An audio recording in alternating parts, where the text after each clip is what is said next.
Masih bersama saya Ufolia, pemirsa kembali kami sampaikan 3 berita utama Kaltim hari ini. 2 bocah laki-laki di Samarinda tewas di tangan bapak kandung. Pelaku kini sudah ditangkap polisi.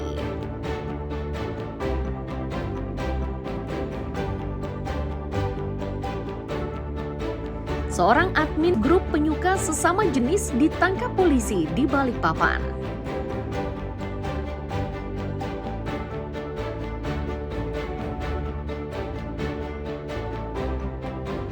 Warga Balikpapan rela antre demi bisa membeli bubur khas Makassar.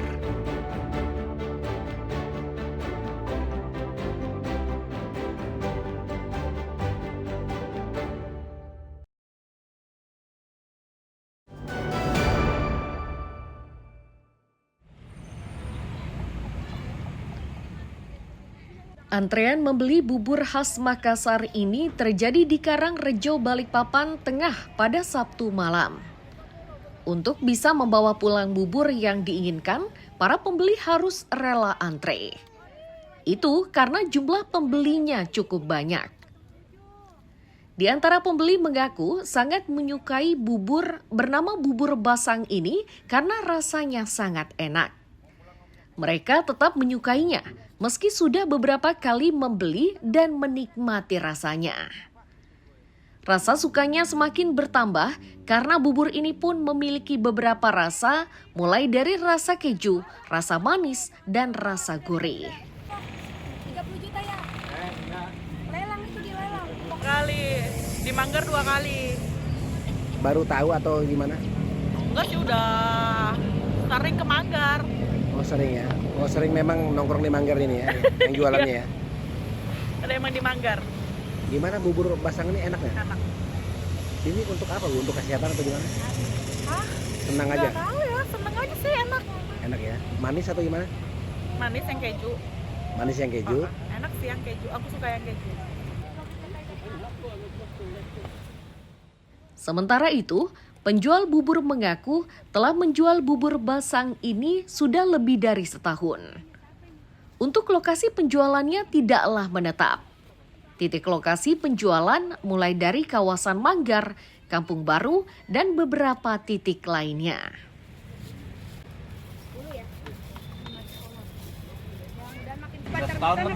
Setahun lebih? Tapi saya lihat hampir tiap malam ya di sini?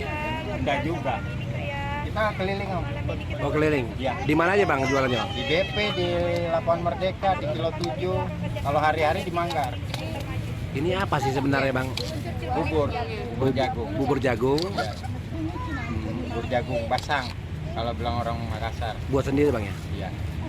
Udah berapa tahun jualan Bang? Setahun lebih sudah. Tahun lebih. Tingginya peminat bubur basang ini menyebabkan waktu penjualan yang sangat singkat.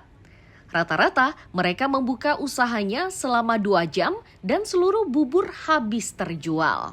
Amir Hamzah dan Ruslan melaporkan dari Balikpapan.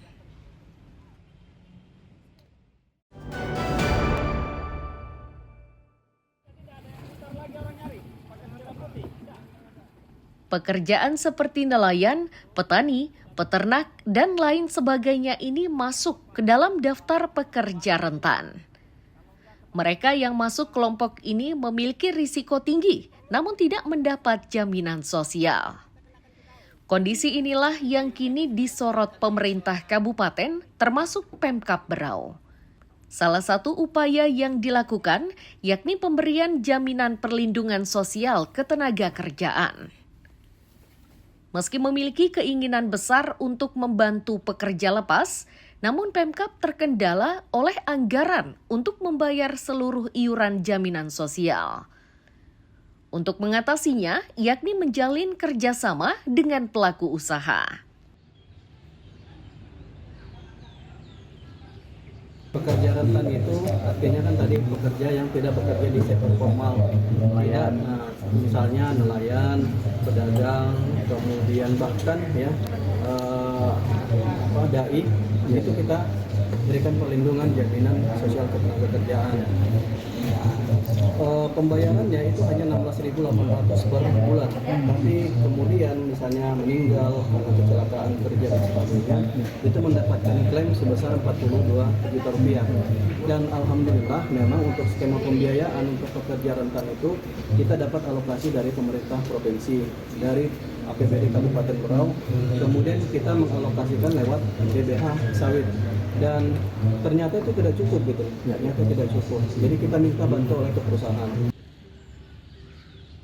Saat ini terdapat 30.000 pekerja rentan yang sudah diberi iuran jaminan sosial. Dari jumlah tersebut, mereka ditanggung oleh 100 perusahaan yang beroperasi di Berau. Amir Hamzah dan Miko Gusti melaporkan dari Kabupaten Berau.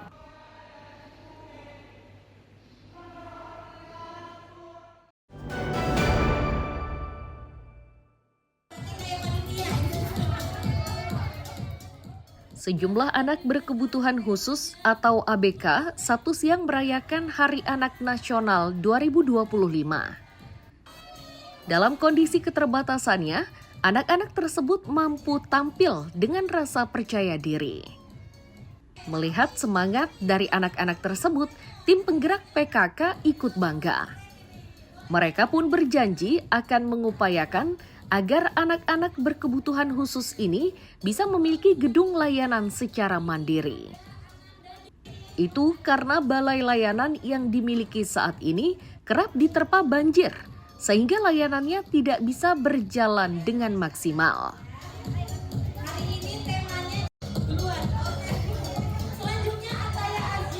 Kita harus menempatkan anak-anak kebutuhan khusus ini di tempat yang layak. Jadi nanti kami akan sampaikan ke pemerintah kota, khususnya juga melalui dinas kesehatan, agar diberikan tempat yang layak dan memenuhi syarat bagi anak-anak berkebutuhan khusus. Tentunya juga meningkatkan bagi anak-anak berkebutuhan khusus yang lebih baik dan yang lebih diperhatikan. Hal senada disampaikan oleh pihak UPTD Balai Layanan Kesehatan Anak Berkebutuhan Khusus. Mereka menilai keberadaan balai ini sangat penting untuk memaksimalkan layanan terutama terapi.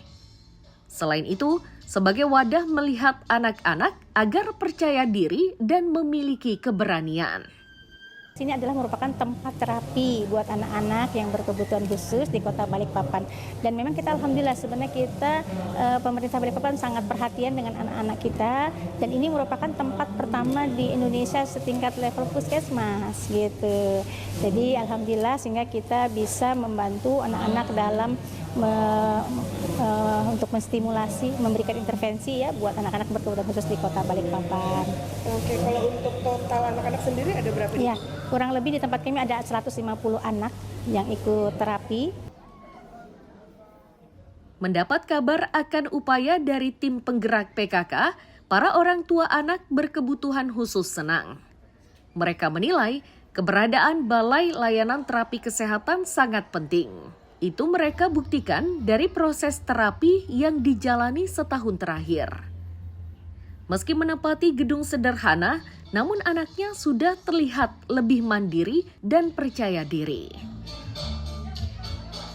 Harapan kami sebagai orang ABK setidaknya lebih bagus lagi, karena ya maklum lah kita cari sekolah anak ABK di Balikpapan agak susah ya Bu ya. Kalau adanya sekolah anak ABK, kita para orang tua lebih tenang.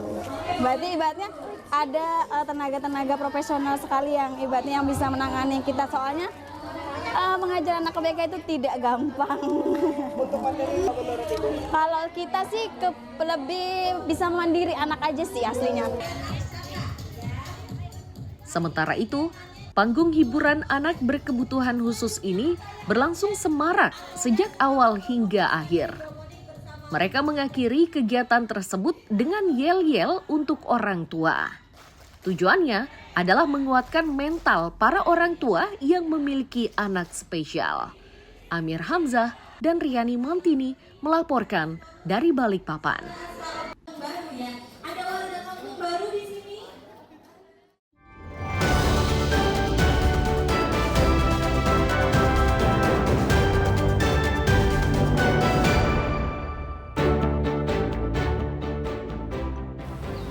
Pemirsa, informasi tadi sekaligus menutup perjumpaan kita kali ini. Akhirnya Selvolia beserta tim redaksi yang bertugas mengucapkan selamat pagi, selamat beraktivitas, sampai jumpa.